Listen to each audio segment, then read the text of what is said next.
All right. Hello. Welcome to the Channel of Curiosity. My name is Rebecca, and I'm here with my friend Victoria.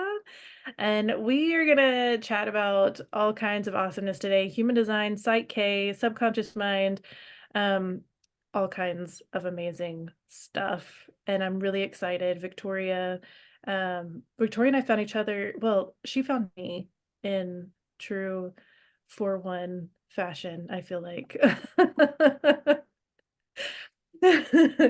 And we've been chatting ever since, and it's been awesome. So, um, okay, I was gonna do like a whole intro for you. I was just gonna say I was gonna do a whole intro, but I just keep feeling like I want you to tell me about you. Tell me everything. What's your human design? Okay. What is it that you do? Let's dig into it. All right. All right. Well, what is it that I do? I activate people's souls, is what I like to say. Um, Mm. I am a 4-1 splenic projector. I am a Pisces sun, a Capricorn rising, Aries moon. So I got a lot of feelings. And yeah, and you know, I blend a lot of different modalities that I've found to be most helpful in my own journey. One of them being human design, the other one being the Colby, which is like how you spend your mental energy. Both of which I love because they don't change. You're kind of born that way. And I love how they interplay together. And then I bring in subconscious reprogramming because inevitably, we have a lot of beliefs that aren't super supportive and perceptions that aren't super supportive and are the foundation of kind of the way we operate was from built between 0 and 7. So if you think back, I was born in 1985, so it's like there's a lot of things that are different from 1985 to now, and a lot of the things that I made meaning of as a child aren't necessarily helpful as an adult. And so untangling some of that stuff with the awareness tools of human design and the Colby. And so, yeah, that's kind of a high level. What I do is help individuals basically tap into who they innately are. And then as beliefs come up that limit them from being their full authentic self, we use subconscious reprogramming to really catapult them into their next level. See, and that's so cool. Like all of that.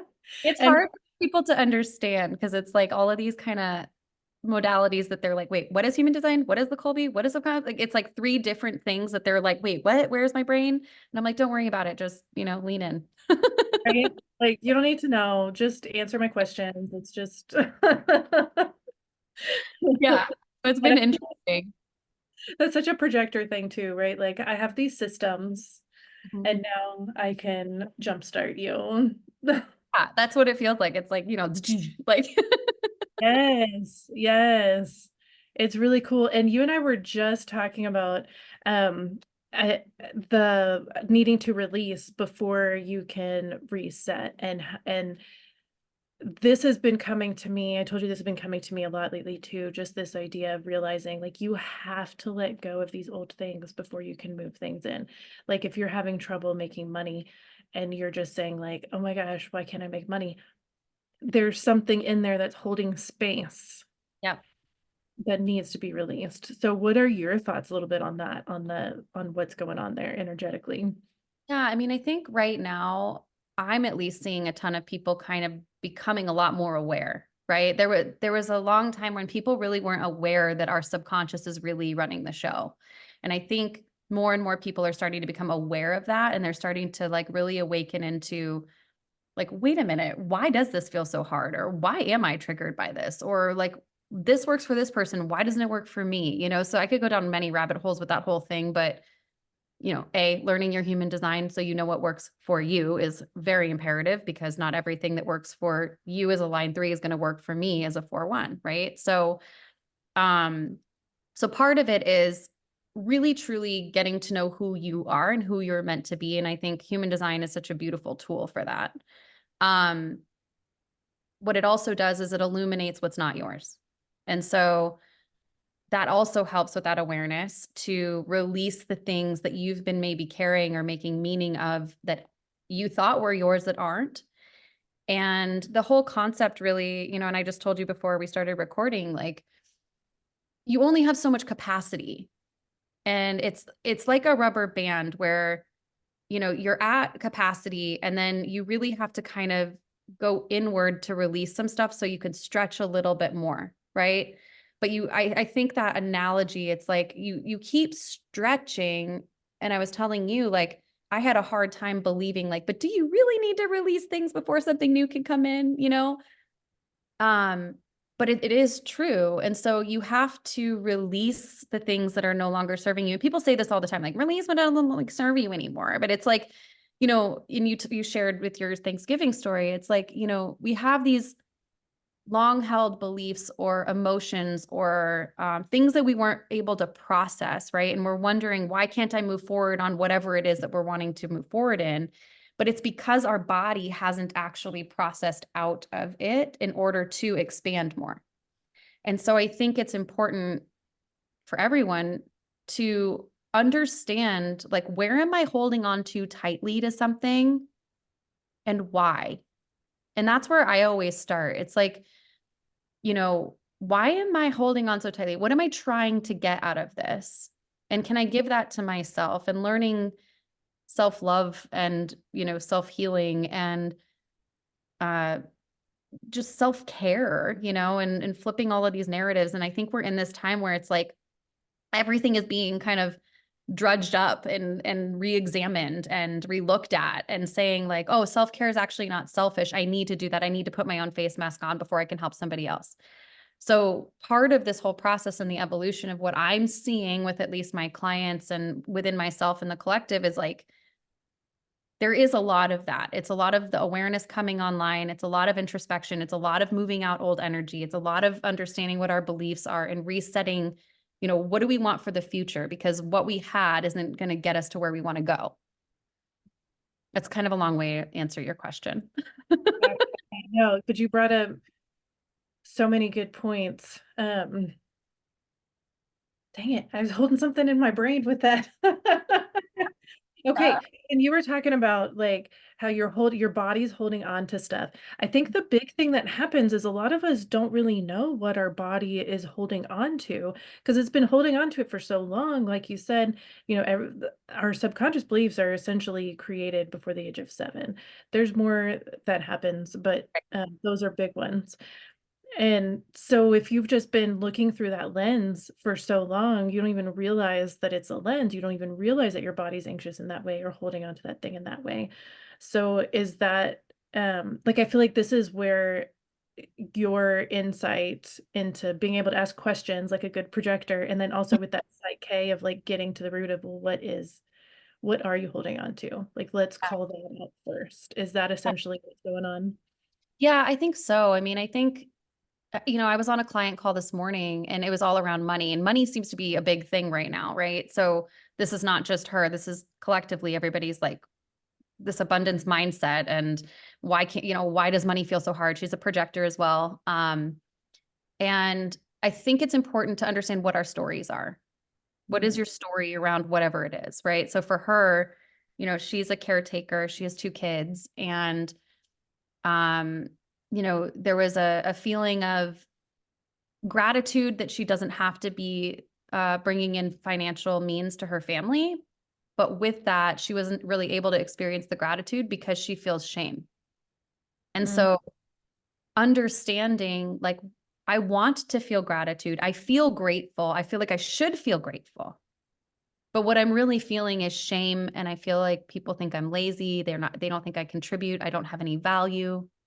And so we got rid of those feelings today from not only her belief, but from her body. Like weirdly, her shame was lodged in her left calf and in her heart. So it's like, you know, the body's funny. It's like we produce these emotions from these different organs. And then if we're not, and this is everybody, it's like as deeply attuned as I am to processing emotions and processing them in the minute, like I don't process all of them, you know, and they get stuck. It's just it's energy. And so if you're not processing all the way out, it's going to get lodged somewhere. And so the subconscious mind to me is so fascinating because it literally knows everything. And I mean, it knew that it was stuck in her left calf. It's like you would never imagine Yeah, I find it. wouldn't guess that. Like, oh, I'm Right. curious. same in my left calf. Don't mind me. Don't mind me. But like, as these emotions are coming through us, and I always remind people like emotions are just information. It's energy and motion. Like we don't need to attach a good and a bad, a comfortable and a not comfortable. Like it just is. And so I think for for me and for my clients and for the people that I help, it's like, let's just understand the story and then let's say what we want instead, right? So it's like the story is money is hard. I feel lazy. I don't feel like I'm contributing, all of the things, right? It's not facts, it's just story. And then you can change it so easily with subconscious reprogramming and to really release that from the body. And what we're doing is essentially using the whole brain posture to get our left and right hemispheres to communicate and be in a whole brain state so that the emotion or the stress from that thought, right? Because it's like our body doesn't know any different from us thinking about a stressful situation from being in it, right? It feels the same. It's like I feel exactly like I did in that moment of being stressed when I remember it. And it's because our body holds it.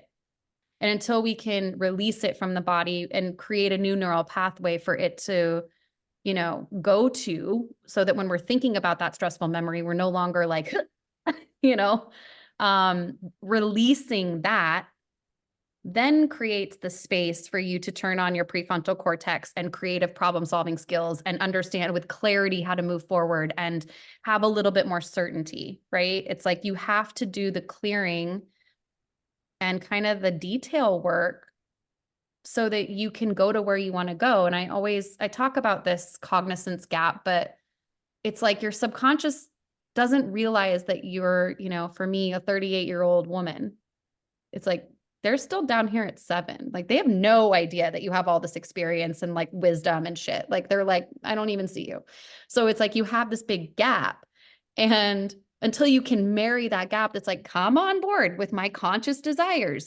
So really that's all we're doing is kind of clearing out the junk internally so that you can bring your subconscious to your conscious desires so that you can move forward in a harmonious way versus like struggling to kind of, pull them along. And it's like going into the self-shame again. It's like, I know better. Why didn't I do better? That comes up a lot where, you know, you have to do the integrative work, and the processing of emotion, and you have to feel comfortable, with yourself.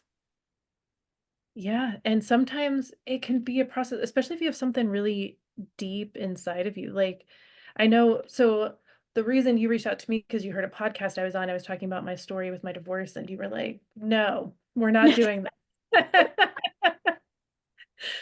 But it's so I did. interesting. Yeah, that was definitely the way I did it. Like, I refuse to believe that this is your story. I was like, okay. And it's interesting because I mean, healing from my divorce has taken a long time and a lot of things, and it's not like I've just been passive about it. I've been very active over a decade, therapy, Reiki, like all kinds of stuff. But I was also diagnosed with CPTSD, like just backstory for anybody who hasn't heard it. And like there were times I'd be in the grocery store and I'd be in like an aisle and I'd see something and it would remind me of a conversation and I would just it was total like freeze flashback. I would just stand there and I was in that moment in the past. Oh. And I mean, it's not like there was anything like there wasn't like physical abuse. It was a lot of Yep, emotional your stuff. body doesn't know the difference, right? So like people I think like to categorize their traumas like it's big T, small t, but regardless, trauma is trauma to your system. So as long as you're in that fight, flight, freeze state, like your body doesn't know any different. And so if you're in a grocery store like you were and you're getting activated because it's reminding you of something, like there's something there to be looked at, right? It's like, oh, I don't want to be triggered. Like I go to the grocery store and I'm triggered. Like what? Right. It was exhausting. Yeah. Like so much. But then I've been thinking like recently, um, it's just so interesting because I mean he comes to the kids' games anyway. And lately had so many thoughts in my head of like, God, I'm so glad I'm not married to him anymore. Or like I sub at the high school where we met, we started dating, we were sophomores in high school. So Mm. the first time I subbed there, it was like I hadn't walked the halls in 25 years. And I was Oh. like, oh my gosh, like bringing back all these memories, right? And just today I was walking down the hall and I was thinking about something and was like, man, he was he was kind of a jerk. Like, why did I not notice that? That's weird. Oh, that, but it, you have different clarity now. You've healed a lot of that, Yes. moved Yes. through it. And so I think it's important to realize like you're not alone in that. Like you're not alone in the weird random things that you don't think are going to trigger these reactions out of you, right? Like everybody experiences that to some level. And that was my story too. It was like if I just heard a thing, I was like enraged. And I got to the point where I was like, I don't want to feel like this. Like there has to be a way for me not to feel like this, right? And for me, it was Site K and working with, um, you know, my facilitator Ellie. And I remember like after my very first session, what would normally trigger me the very next day, I was like, I felt complete non-attachment. I felt complete peace. And I always joke that like I wanted to have a personal parade because I was like, does anybody else realize like how like reactive I am right now? Like, Right? and it really and I always tell my clients too, it's like when you come work with me, like there's gonna be part of you that's like, I'm a little pissed off that I spent so long feeling like this and so much effort, time, energy, a lot of times money trying to heal it. And then it's like 1 hour later, it's like, what the fuck? How do I feel totally different? And then, so it's like part of you is like really excited because it's like, this is what I've been working toward for 10 years.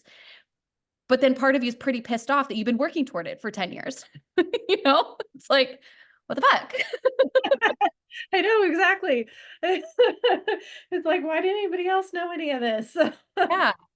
So it's an interesting, and I don't know, I trust that everybody's on their own path and it'll find you when it needs to find you. And there are lessons in all of it, right? Like there was a lesson for you in that grocery store getting triggered, right? There's an awareness that comes along with it, and to really start to unpack like what's going on and how can I dig into this and how can I lean in and how can I release this so that I can be that next version of myself.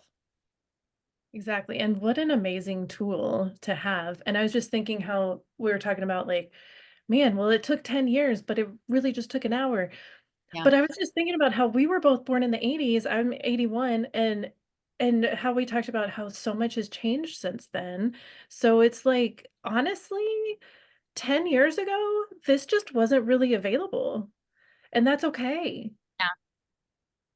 And And I'm, so how I'm can always like thinking about how grateful I am to live in the days that we are living in now and being the age I am now. And with so much accessibility and free resources, you could literally give yourself a doctorate with ChatGPT and like podcasts now. It's like you can literally learn anything that you have a desire to learn, anything you are curious about, anything that you know, want to explore, you can. And it's such a beautiful time. And I think, you'll find whatever resonates with you. And for me, like human design was that first kind of domino for me. Like it was like it validated so much of my lived experience where I was like, how do you know so much about me looking at my chart?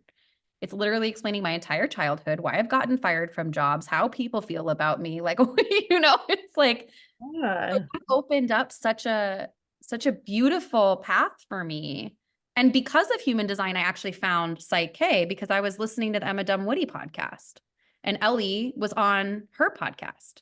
And so Okay. it's for me, human design has been such an integral part of my process. I was actually talking about it with my best friend today. Like, because when I first got into it, people are like, oh, there she goes again, like down another rabbit hole, like, and, and of course I'm like, what is your birthday? I need to understand. And like that projector in me was like, I need to understand everyone else before I even understand myself. Like I didn't even dig into my chart until like 2 years down the path. Oh, really? I needed to understand, like I understood the basics of my chart and how like my type strategy authority, that kind of thing, some of my channels. But I was like, I need to learn how you operate so I understand what you're experiencing. Like it was very much outward in my journey. And so yeah, I just think, coming along and finding these tools that really validate your own experience and give you sort of this non-emotional perspective, right? When we talk, we talk a lot about my sister's a 1-3 like you are, right? And so you've helped me a lot with your experience of my energy. And it's helped me so much just depersonalize what's going on because it's like, oh, and I recognize what you say from all the 1-3s in my life. You know what Mm, I mean? It's not, and my son's a 1-3, you're a 1-3, my sister's a 1-3, my boss is a 1-3. I have a lot of 1-3s happening. And I wow. swear I'm incarnated here to just like perfect my communication skills with 1-3s. Like I feel like that's like why I'm here. Um, but yeah, I don't know where I was going with that, but basically, I think your podcast is so beautiful and what you bring to the world is so beautiful. And my projectorness has taken, what I've learned and felt most inspired by human design and kind of iterated on it and tagged on some other really helpful healing tools to kind of round out that awareness to integration part. Um, because human design it's a journey and it's an awareness and it's bringing up a lot of conscious awareness, but with that subconscious piece, it's really like it helps you kind of integrate it in a really easy way. Yes. Yes. And I think that the integration aspect is kind of missing in a lot of human design conversations. Um, Um, because I mean, there's so many layers and there's so many ways you can go about that. Someone actually texted me today. They're like, our friend gave me your number. Can you help me understand this? And sends me a picture of their chart. And I was like, what yeah, part? I'm not gonna text when I don't know you. I was like, and I've like really wanted to help her, but I don't know, and then I've also been really working on, I don't want to say working on, I've been really just acknowledging, um, my heart space and like where I've closed myself off from money and I've been seeing a lot more opportunities come out and just really trusting the universe with that, right? And so it was like really cool that this random opportunity came out of nowhere. And and I realized, like, I got kind of nervous that I was gonna say something wrong, but it was just interesting. So hopefully we can continue the conversation because I'm like, yes, I want to help you, but I cannot do it. Yeah. And I mean, it's because they don't understand how probably complicated human design is. It's like there's so right, many components and it's like, and I think you as a mental projector, it's like you need to really understand like what are you trying to get out of it, right? Because you could go down 1,000 different avenues. so many. Yeah. Yeah. It's so funny. No, But people I'm all about the integration aspect as well. I think that's so important because the information is obviously amazing, but it's not going to help you if you can't integrate, if you can't tap into what's actually happening for you. So this is where the Psych K is really interesting in getting into that subconscious mind and using this together. So for anybody who doesn't even know what Psych K is, they're never heard of it. They're like, what are you talking about? Can you tell us a little more about that? yes, of course. It's a weird name, and I really think that it should be rebranded. The marketer in me is like, this website's really old, and we could rebrand this. So Psych K it stands for mind keys. So psych meaning mind, K for keys. It's the mind's key. It's an easy backdoor into the subconscious. It uses muscle testing, and uh, body posture and a bunch of different kind of protocols and methodologies to test and integrate new beliefs to transform the perception of stress, to tap into your higher level wisdom, to provide messages for you for any kind of circumstance or illness or predicament you may be in. So there's different ways that you can use it. Um, Essentially, it was created by a guy named Rob Williams. I want to say back in the 80s. He was kind of a corporate CEO of sorts, got really burnt out in corporate America, decided to go back and become a therapist. He became a therapist and he realized like people just kind of come into his office and explain what's going on. And he goes, tell me more about that. And then they come back the next time and they tell him more about that. And then he just keep telling more about that and more about that and more of that. And he was like, where does this end? Like, they just keep coming back and telling me more and more and more and more about this. And like, it never like, and he's, organizational minded, meaning like, well, what's our goal? What's our end day? How do we, how do we define success? All of these things. And so it really got him curious about, why is there nothing out there that really heals these things? Like, that brings a lot of awareness, but like, they're just going to come back indefinitely and just tell me more about it. Like, how boring. So he discovered Bruce Lipton's work. Bruce Lipton is a cell biologist and was one of the kind of fringe scientists that were like, there's something here with the subconscious. Now he's very well known, wrote an incredible book called The Biology of Belief.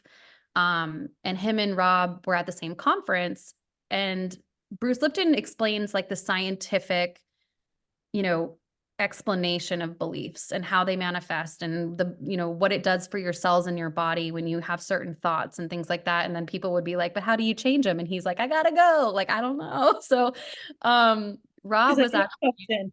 Let me yeah, circle back to you on he's like, that." I don't know. I just know how the science works. We're not there yet. So Rob actually was following him in a conference, and he basically said, Bruce just explained how this all works. I'm going to show you how to change it. And he was like, like, what do you mean you know how to change it? And so they started working together. And it really is quite fascinating when people are open and I think a lot of people, when you get to that level, it's like, I've tried everything. I've gone to the therapies, I've done the workshops, I've done the breath work, I've done, all the things, and I still feel like shit about this thing, or I seem to not be able to attain my goals the way that I want to, or there's something sabotaging me in what I'm trying to achieve, right? Um, and basically they created this system and these protocols to easily and gently help you transform stress, change your beliefs, create new ones, and be able to achieve the things that you consciously desire, right? So marrying that subconscious and the conscious. For me, it's been the most like, I don't even know how to explain it. Like, the one thing that helped me feel different, to be different, right? It's like the awareness is great, and I could conceptualize and I could pontificate and I could understand everybody's attachment styles, and I understand their sun signs, and I understand why I am the way I am, but it doesn't help me relate any better. I don't know how to feel better in this person's presence. I don't know what is standing in my way from being able to achieve my goals. Psyche for me was that thing. It was literally a magic puzzle piece that just plugged in and just unraveled everything. And now it's like, looking back, I've done thousands of beliefs. And I'm a totally different being than I was before I started it. So that's what Psyche is. Just a casual little thing. A small little piece of my life. But yeah, so I got certified because I wanted to do it for myself and then help others, the way that I've been able to help myself and be guided in that. So it's been really incredible. And seeing, with the human design aspect, there's a lot of sacral beings that should be listening to their yes, no responses, right? Like, they know it's a no, but then they have this shame come up, these beliefs come up. They're going to let somebody down. I'm a flake. Even emotional authorities, it's like, well, I can't ask for time to make decisions because they're going to think like whatever, all the stories. Yes. And so I love using human design in that way. That's like, okay, what do you need to believe about yourself to honor your intuition? Right? Because a lot of it is, okay, well, let's unpack that shame. Let's figure out what you want instead, because it's not serving you. And technically, it's not really serving the planet or the collective for you to say yes when it's a no. Like, I say this Exactly. as a projector, like, please don't do that. Like, it's like, I'm tapping into that no energy and I'm amplifying it when you're in my presence instead of that yes energy, right? It's like those people like us that rely on that sacral energy, like, we don't have a choice in what we're amplifying. Like, so it's almost like it's it's for you, but it's also for us. Like, it's like you need to stay on track for you and for everybody else. Yes, that's what I like about it too. It's like, no, you're not serving anybody by pretending to be happy right now. Great. My mom did this my whole life. It was like she would show up at, dinners with our family and her sacral, she's a pure manifesting generator. She did not want to be there. Of course, the entire energy of the room shifts, and everybody's like, "What's wrong?" And she's like, "Nothing." It's like, "Well, clearly something's wrong. Like, you don't want to be here." And it's like now everybody's just like zoned in on this like bleh, like Mhm. energy. And and I think back and I've talked to my mom about it, like how different it would have been if she would have honored that in herself and just said, "It's not for me right now. You guys can go." Yeah, And how different the dynamics would be, because when you're going into something with that sacral depletion, it totally shifts the dynamic of the group. Like, and yeah, and they don't feel good. My mom never felt good doing that obligation, like check mark because I showed up. Like, it doesn't matter. right. But I feel like that goes even so much deeper, especially if we think of that time, like just the expectations we put on women in general. Oh, for sure. And you Yeah. know, back then it's like woman's only purpose is to serve her family, so you can't be an Yeah. asshole, not go to dinner with your family. Like, how selfish is that? You're a bad mom. All the stories, all the societal stories. And I think that's my favorite way to use Psych K, because it's like, what stories are you telling yourself? And are they true? And are they serving you? Right? Like, I Yeah. think it's really important. Byron Katie, I refer her a lot, her work, but the 4 questions in the turnaround, it's like, is that true? Can you be absolutely certain, or without a doubt, that it's true? What do you think and how do you feel when you believe it's true? And who would you be if you didn't believe that that's true? Right? And putting yourself through that exercise is so helpful, because it's like a lot of the stories that we tell ourselves are really shitty first drafts, and like we think that Oh, they're facts. Like, they're they're not not. even our stories. They're Yeah, it's something we accumulated from right. somewhere. And it's like, if you're going to tell yourself a story, tell yourself an empowering one, right? Like, and so for me, people work on a conscious level to try to change their thoughts, right? Their mindset. And it's like, that's great. But like 95% of your day is ruled by your subconscious. So if you're not working on the subconscious level, like, good luck trying to muscle your way through mindset changes. Right. It's Like, it's going to be exhausting. I don't have the energy for it. So it's like, I'd rather just change the belief that changes the thought that changes my state of being. Like, I'm just going to start at the root of the problem. It's like, you imagine like a grass root, and it's like, if you just pull out that root, it changes all of this instead of changing all of this to try to get down to the root. exactly. Yes.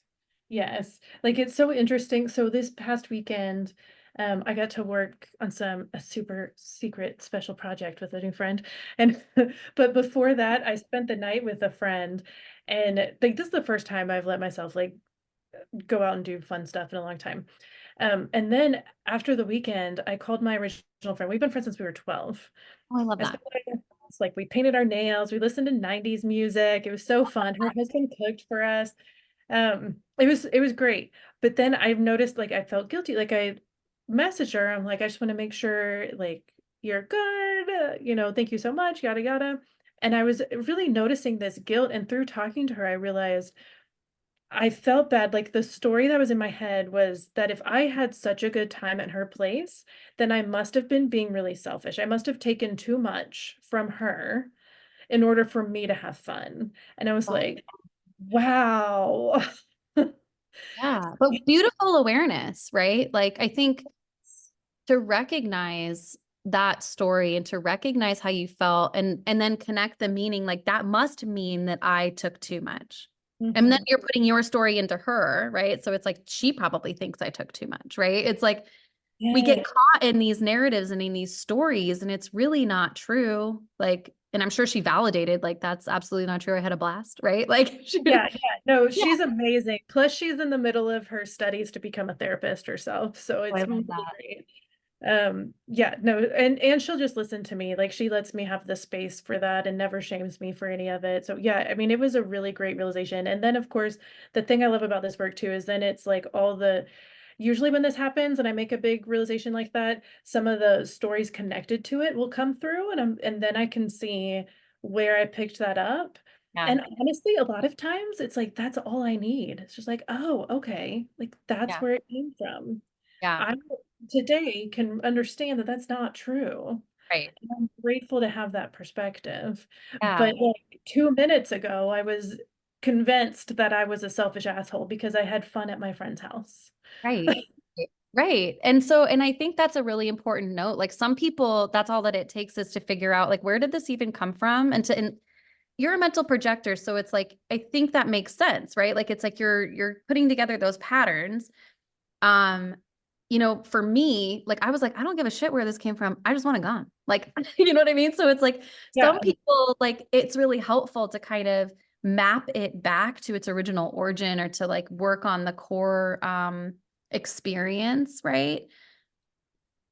I only did that a few times for myself because it was important to me.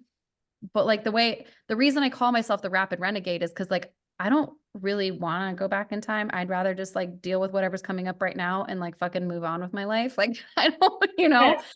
and it's like I personally value that and I honor that in my clients. Like if, I always ask like, can you remember the first time that you felt this way or whatever? Like, because I know it's important to other people, but for me, I'm just like, I don't want to believe this anymore. I want to believe this instead. I rewire it and I move on. Like, And I gotta say, I was gonna acknowledge this as well. Like something that I really appreciated about when we did our session together was that you didn't go down that rabbit hole because I think it is kind of easy to get really stuck in that path. And I know that there was a time in my past where it was really, really difficult. If I was starting to talk about what happened with my ex-husband, then I would get kind of stuck in it. I even had therapists who were like, "Well, he needs to go to therapy. Like he's a narcissist." I'm like, "I know, but he's not here. Like, can you just talk to me, yeah, please?" I'm in the one in the chair. So Right. Right. But then also it was like this, like holding on. I'm like, I've got to hold on to this story, or else if I forgive it and let it go, then it's like it never happened. And then even am I? Right. So anyway, the point is like I was glad, like I don't want to go down that path all the time either. Like I just want to switch it. I want to feel better.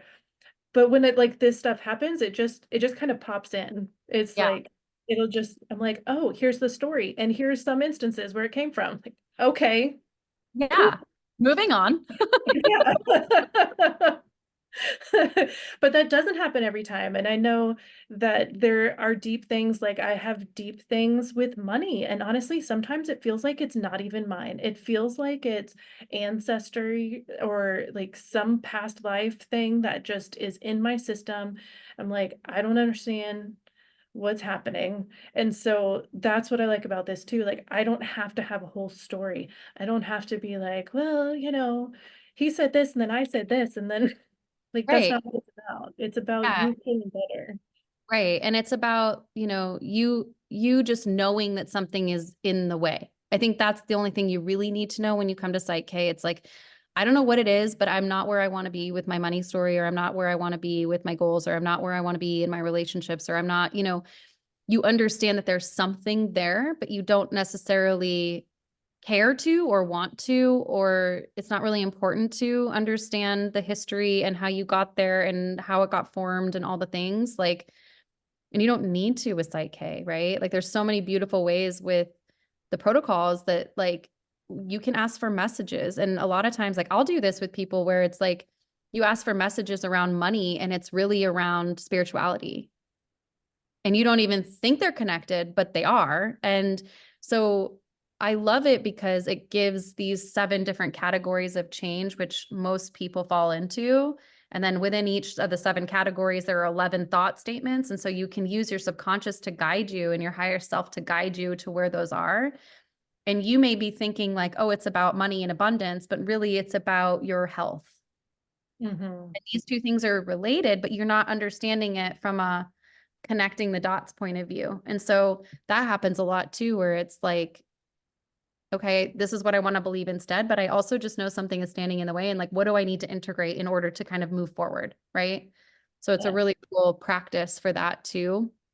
Um, would you mind sharing? Because I don't think we've really ever talked about your session and like how, how you felt prior to it and then how you felt after it. Did you notice any like physical, mental shifts or, from before to after? It's, I mean, it's so interesting. And then, okay, sorry, too many thoughts happening at once. So I didn't really know what to expect before. Like, just this lady just like randomly decided that I wasn't going to be sad about my divorce anymore. So I guess we're going to do this thing.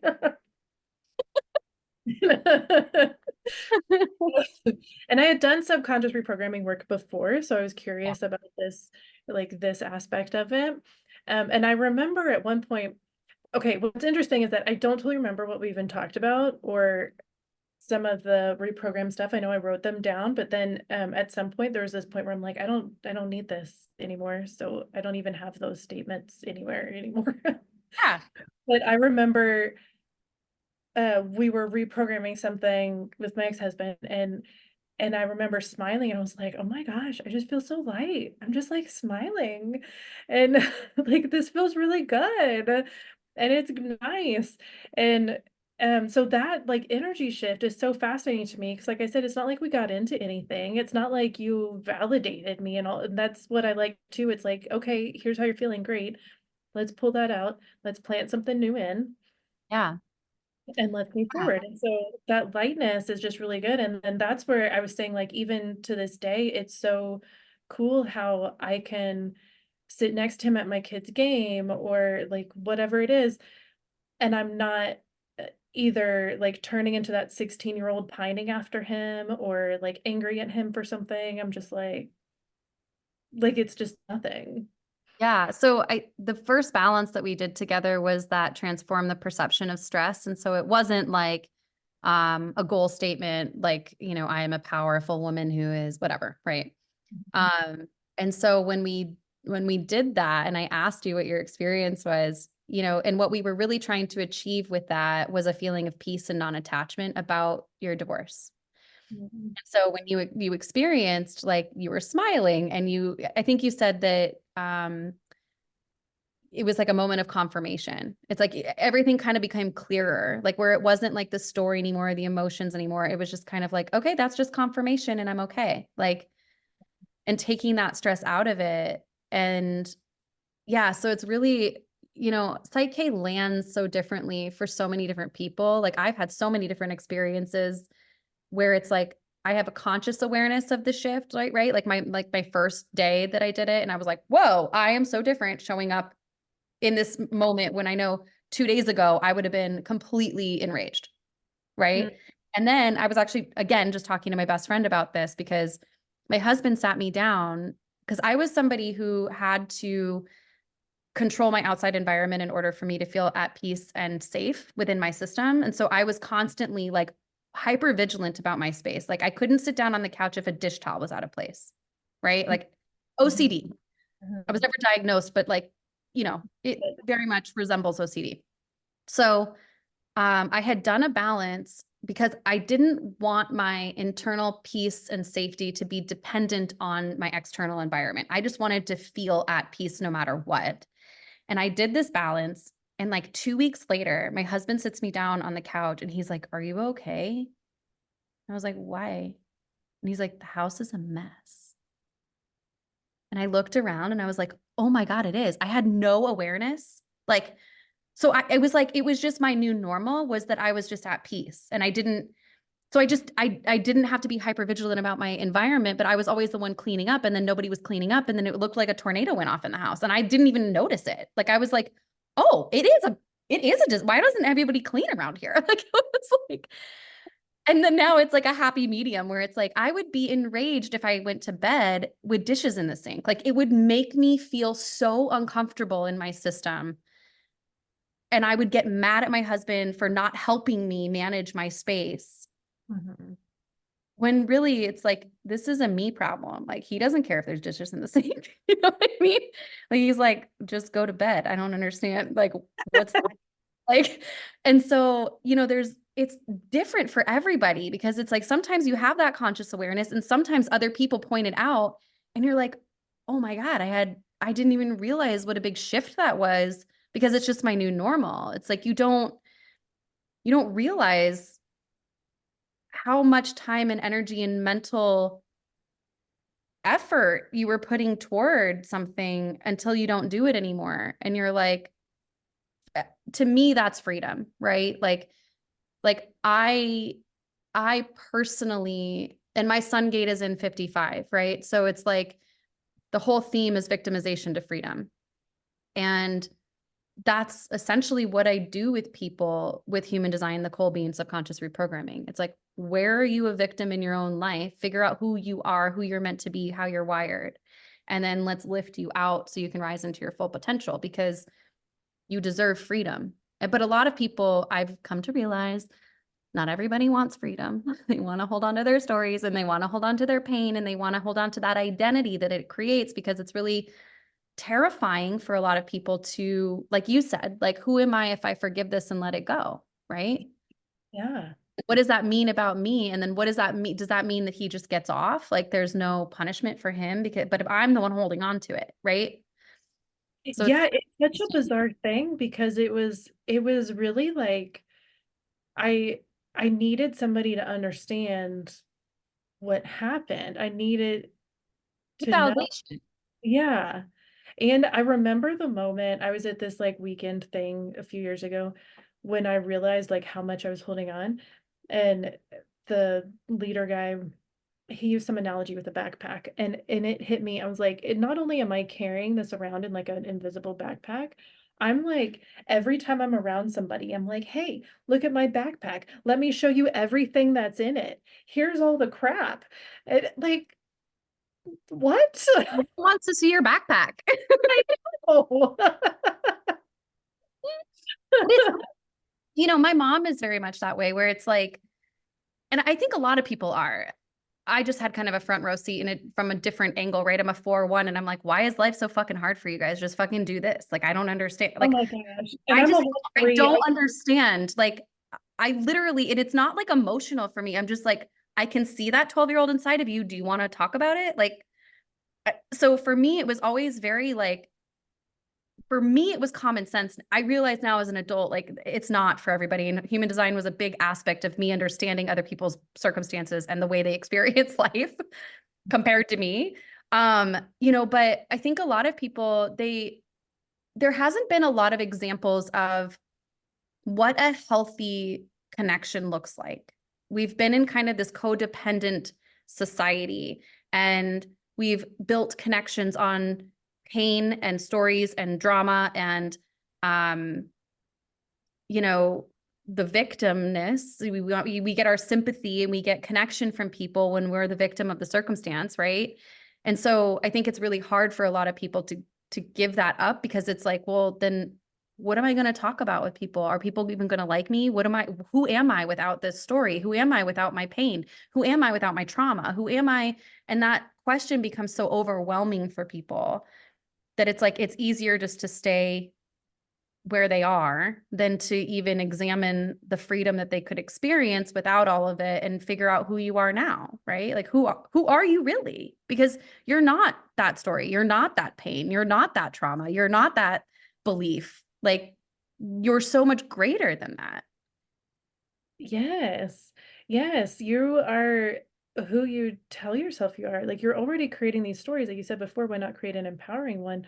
Like I was just listening to a podcast with Manifestation Babe, Catherine Zankina, and she told a story about how she was in an Uber and the Uber driver's like asking what she does and she was kind of talking about it, but like it's hard. I mean, she's a manifestation coach, right? So she's like, I know not everybody is into it or really understands it.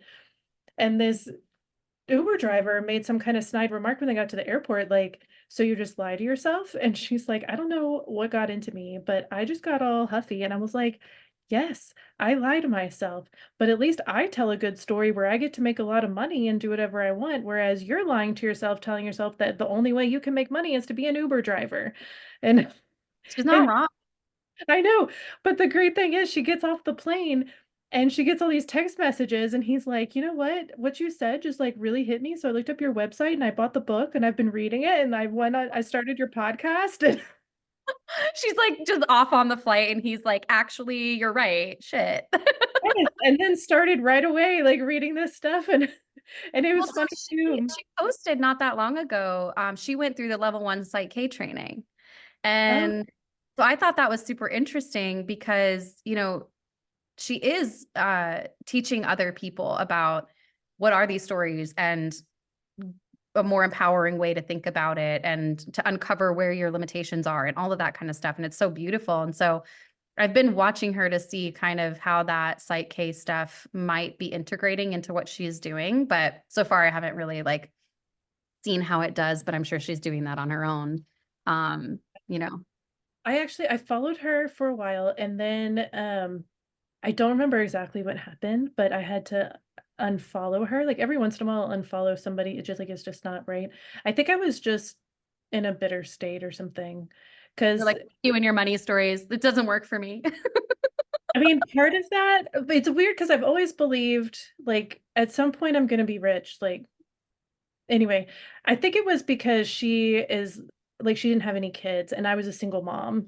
And so it was like really just triggering a bit like, well, of course you can do like you have a husband, you don't have kids you have to worry about, so you can live off of whatever, and I needed to get out of that story Yeah.